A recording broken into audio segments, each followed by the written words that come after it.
Hello नमस्कार और आप देख रहे हैं विस्तार भारत। विस्तार भारत में आपका स्वागत है। अमित शाह ने जिस तरीके से लोकसभा में जो बातें कही बाबा साहब भीमराव अंबेडकर को लेकर, जिसको लेकर पूरे देश में एक माहौल बनाया गया है और लगातार लोग, विपक्ष के लोग ये कह रहे हैं कि बाबा साहब भीमराव अंबेडकर का उन्होंने अपमान किया है।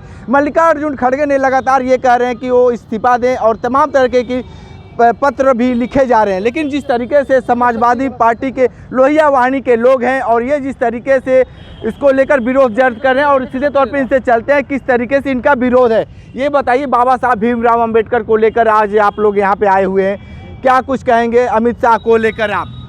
देखिए, बाबा साहब डॉक्टर भीमराव अंबेडकर जी दुनिया के में जो संविधान उन्होंने अपने हिंदुस्तान में लिखा, जो दुनिया के लोग उसको हस्तोभ्र मानते हैं कि इतना अच्छा संविधान जिसने लिखा। और बाबा भीमराव अंबेडकर दलितों के, पिछड़ों के मसीहा रहे हैं और समाज के अच्छे जागरूक महानायक के रूप में नेता भी रहे हैं। और ऐसे व्यक्तित्व के धनी को और एक तुच्छ टाइप का आदमी सदन के अंदर बोले कि जिसका नाम के आगे न श्री लगे न मानी लगे और बार बार उन्हें अपमानजनक शब्दों से अपमानित करे, इसका समाजवादी पार्टी के नौजवान, समाजवादी की पार्टी कार्यकर्ता, हम सभी लोहिया वाहिनी के लोग इसका कड़ी निंदा और विरोध करते हैं। और अमित शाह जी से बनारस की धरती से उनसे माफ़ी मांगना, उनसे कहते हैं कि देश से माफ़ी मांगे। और हम आपको बता देना चाहते हैं कि ये भारतीय जनता पार्टी के लोग ढोंगी हैं। एक तरफ जहाँ पे भारतीय जनता पार्टी का देश का प्रधानमंत्री मोदी अंबेडकर जी की प्रतिमा के सामने माथा टेकता है, तो उसी तरफ गृह मंत्री देश का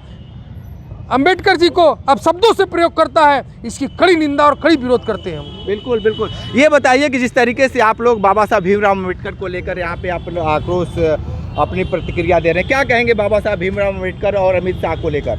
अमित शाह ने कहा कि भगवान का नाम लेने से स्वर्ग में चले जाएंगे, तो हमें स्वर्ग नहीं स्वर चाहिए, आत्मसम्मान का स्वर चाहिए, स्वाभिमान का स्वर चाहिए। ये हमें बाबा साहब ने दिया है।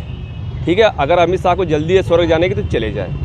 लेकिन जिस तरीके से वो लगातार प्रेस कॉन्फ्रेंस करके कह रहे हैं कि ये हमारी बातों को तोड़ मड़ोड़ कर प्रस्तुत किया जा रहा है, ऐसा सारी बातों में जो 17 सेकंड का क्लिप है, उस 17 सेकंड के क्लिप में उन्होंने बाबा साहब को भगवान से नीचे दिखाया है कि नहीं दिखाया है? मैं कह रहा हूँ कि मैं आपके घर में जाऊँ, आपके परिवार के सभी सदस्यों का पैर पकड़ूँ और लास्ट में आते आते किसी छोटे बच्चे को गले में हाथ डाल के गिरा दूँ और फिर आपसे कहूँ कि नहीं आप पूरा देखिए मैंने बाबू का पैर भी पकड़ा था। तो ये नहीं है। बाबा साहब हमारे लिए पूजनीय है और हमेशा रहेंगे। बाबा साहब ने गरीबों को, दलितों को, अल्पसंख्यकों को और समाज के हर वर्गों को बोलने का, जीने का अधिकार दिया। तो ये शुरू से ये लोग आरएसएस वाले बाबा साहब के जीते जी उनकी 100 यात्रा निकाले थे, ये उनके विरोधी है और हमेशा रहेंगे। लेकिन बाबा साहब के मानने वाले, उनके जानने वाले, उनके अनुयायी बहुत है, इसलिए उनके कहने से कोई फर्क नहीं पड़ता। लेकिन जिस तरीके से प्रधानमंत्री नरेंद्र मोदी वही लोकसभा में संविधान को माथे पे लगाते हैं, तो आप इतने बड़े आरोप कैसे लगा पा रहे हैं? अरे जो ये क्या आँख नहीं देख रहा है? पूरा हिंदुस्तान, पूरा विश्व देखा कि उन्होंने बाबा साहब के बारे में उन्होंने कहा है बाबा साहब का नाम लेना आजकल फैशन हो गया है। बाबा साहब फैशन नहीं है, बाबा साहब आस्था है, बाबा साहब विश्वास है, बाबा साहब स्वाभिमान और सम्मान है, ये फैशन नहीं है।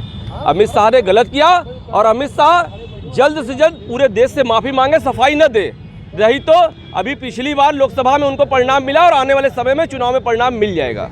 ये बताइए कि 27 की तैयारी को लेकर क्या मानते हैं? ये जो जिस तरीके से अमित शाह को लेकर चल रहा है माहौल, किस तरीके से उसका परिणाम मिलेगा बीजेपी को? मैं तो कह रहा हूँ जैसे 2024 में इनको मिला ना, जो 400 सीट ला रहे थे, तो देश के जो दबे कुचले लोग ये जान गए कि इन्होंने संविधान से छेड़छाड़ करेंगे, तो ये इन्होंने बोल दिया इसका परिणाम इनको मिलेगा, चाहे कितनी भी सफाई दे, ये इनको इसका परिणाम मिलेगा। अभी भी समय है, समय रहते जनता से माफ़ी मांग ले, जनता से मांग लें। ये बताइए कि बाबा साहब भीमराव अंबेडकर को लेकर जिस तरीके से अमित शाह ने जो बातें कही, उस बात को लेकर क्या कह रहे हैं आप?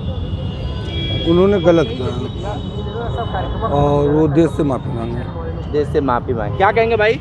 माफ़ी मांगे। आप क्या कहेंगे? बहुत निंदनीय कार्य की है, वो देश से माफ़ी मांगे और जल्द से जल्द माफ़ी मांग ले तो उनके लिए बहुत ही अच्छा रहेगा। नहीं तो चुनाव 27 में आएगा और उनको समाजवादी पार्टी के लोग बहुत ही उनके अच्छे तरीके से और जितनी भी जनता है बहुत अच्छे तरीके से उनको बाईकाट करेंगे। भाजपा हटाओ, देश बचाओ।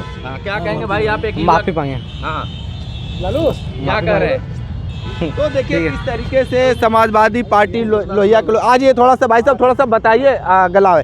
देखिए समाजवादी पार्टी के लोहिया वाहिनी के लोगों ने अपनी बातें बताई है। अमित शाह को लेकर यही कह रहे हैं कि लोग अमित शाह देश से माफ़ी मांगे। बाबा साहब भीमराव अंबेडकर को जिस तरीके से अपमान तरीके से नाम लिया और सीधे तौर पे भगवान से जो एक तुलना है वो कर रहे हैं, तो इस समाजवादी पार्टी ने सीधे तौर पे कहा है कि आने वाले भविष्य में परिणाम अच्छा नहीं होगा। ग्राउंड जीरो से रिपोर्ट कर रहे थे, तो हमारे साथ बने रहिए विस्तार भारत के साथ। हमें दीजिए इजाज़त, नमस्कार।